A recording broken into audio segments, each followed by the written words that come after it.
Congratulations, you are hired for a night shift school bus driver position to transport special needs students from rural Montana to the medical facility in Billings.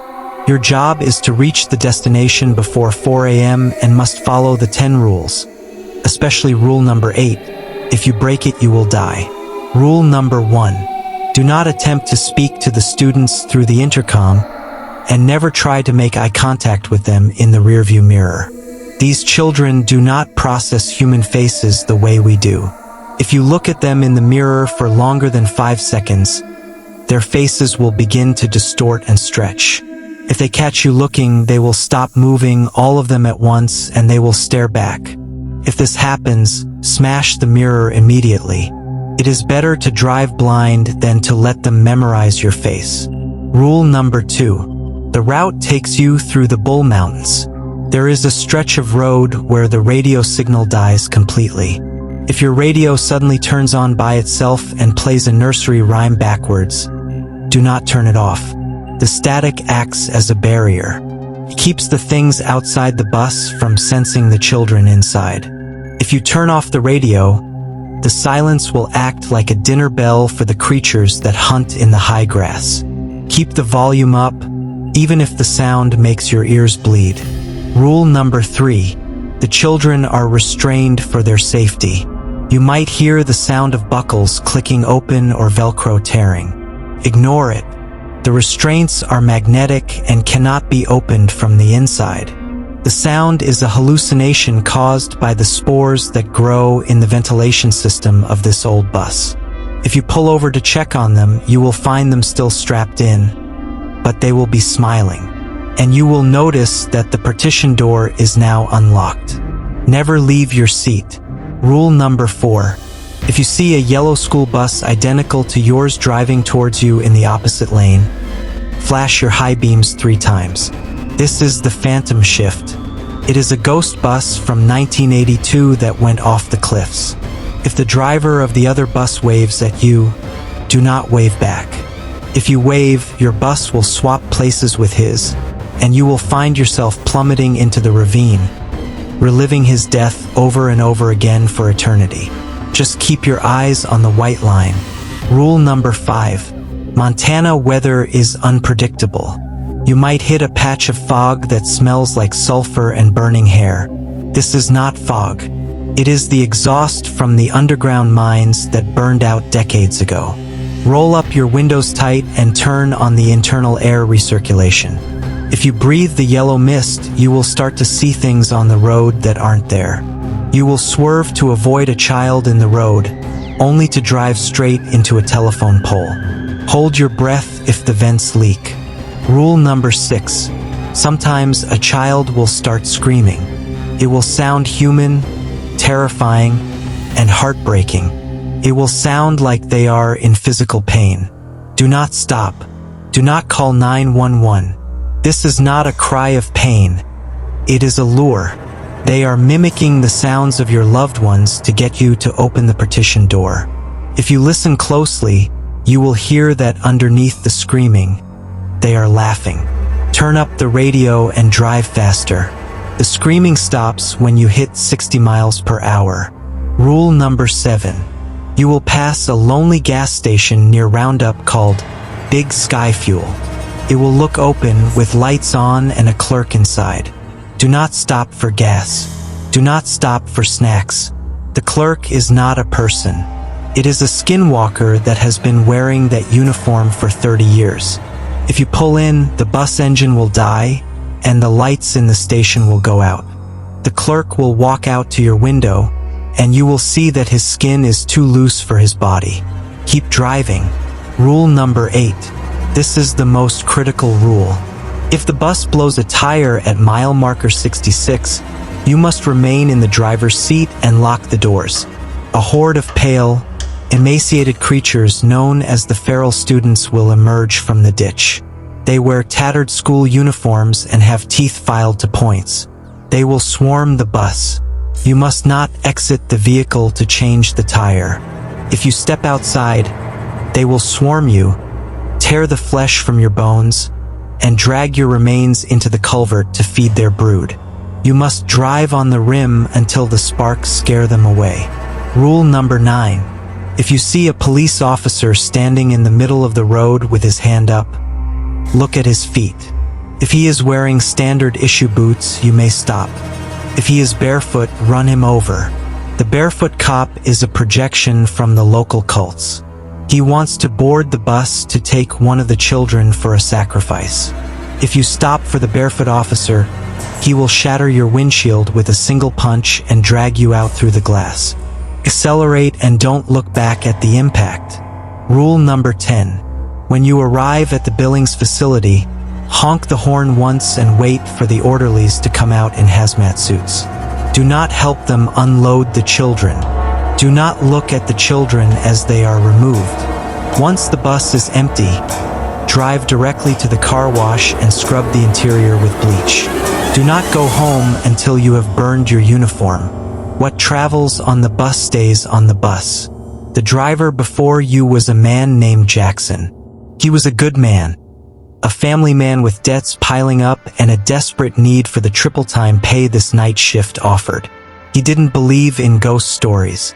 He was a mechanic by trade, a pragmatist who looked at the world through the lens of nuts, bolts, and logical explanations.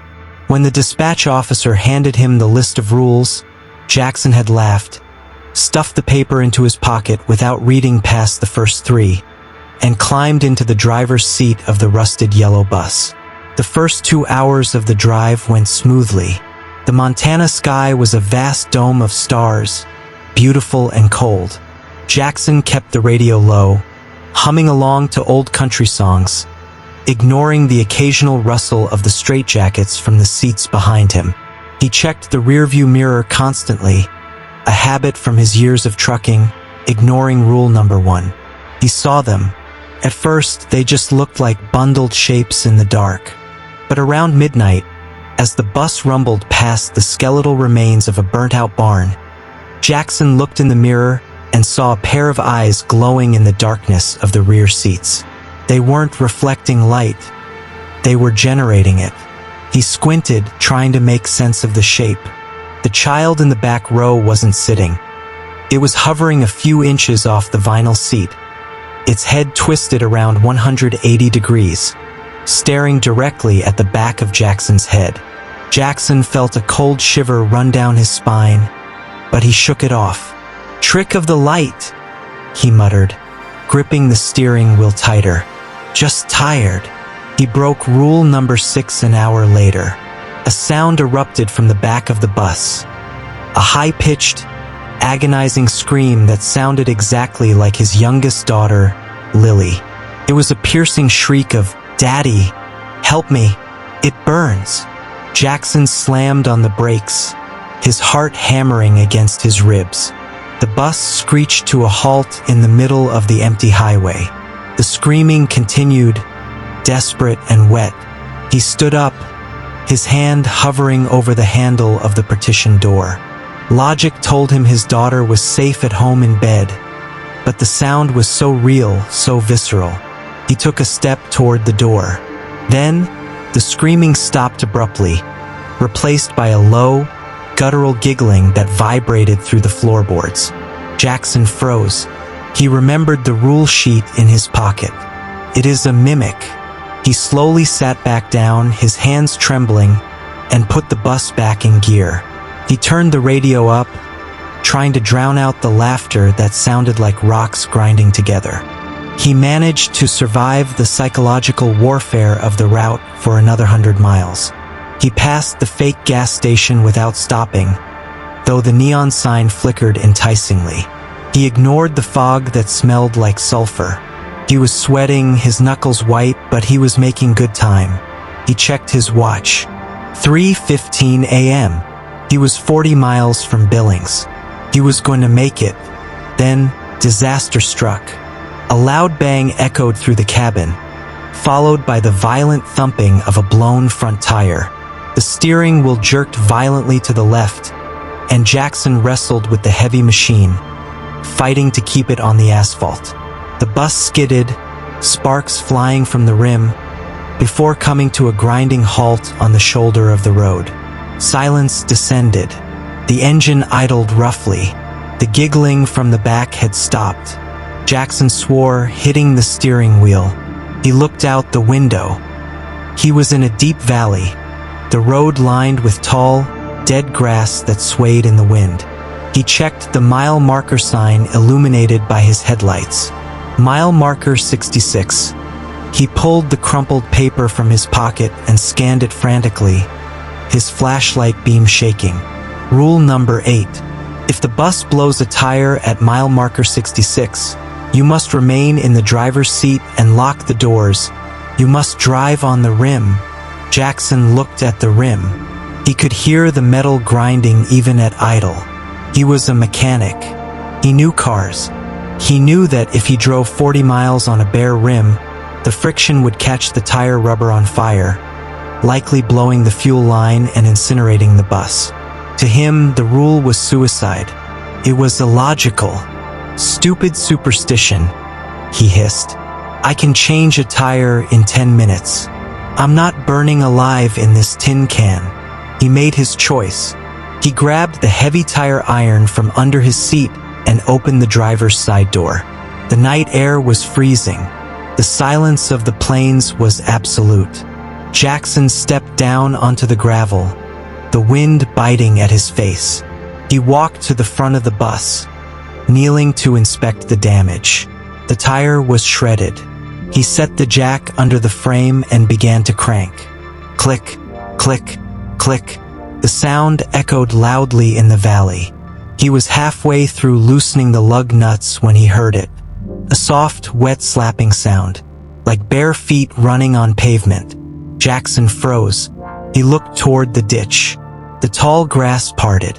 At first, he thought it was a coyote, but then it stood up. It was pale, sickeningly white, like a creature that had never seen the sun.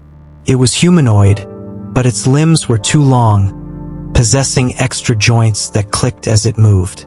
It wore the tattered, filthy remains of a school uniform from the 1950s. Its mouth was a gaping hole filled with rows of needle-like teeth.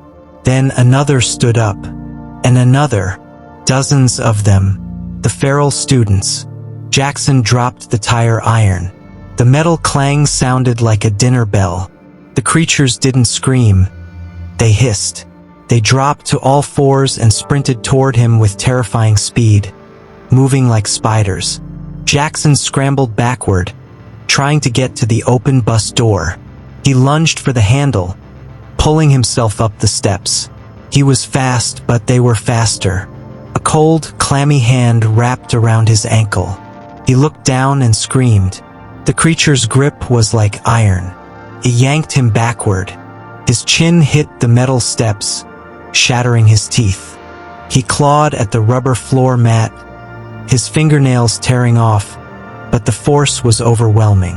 As he was dragged out of the bus and onto the asphalt, he looked up. The students inside the bus, the ones he was transporting, had pressed their faces against the bulletproof glass. They weren't giggling anymore. They were watching with intense, hungry curiosity. The horde descended on him. Jackson felt teeth sinking into his calves, his thighs, his stomach. He tried to scream, but a hand clamped over his mouth, smelling of rot and old earth. They didn't kill him instantly. They dragged him, kicking and thrashing, down the embankment and into the culvert pipe that ran beneath the road. The last thing Jackson saw was the open door of his bus and the moonlight reflecting off the mile marker 66 sign. Then he was pulled into the darkness of the drain. The next morning, the recovery team found the bus idling on the side of the road. The tire was changed. The lug nuts were tightened perfectly, but there were no tools found. The driver's seat was empty, save for a single bloody shoe. And inside the bus, the special needs students were all sitting quietly, humming a tune that sounded suspiciously like the screams of a grown man. They are still looking for a replacement driver. The pay is triple time. The route is ready. Are you?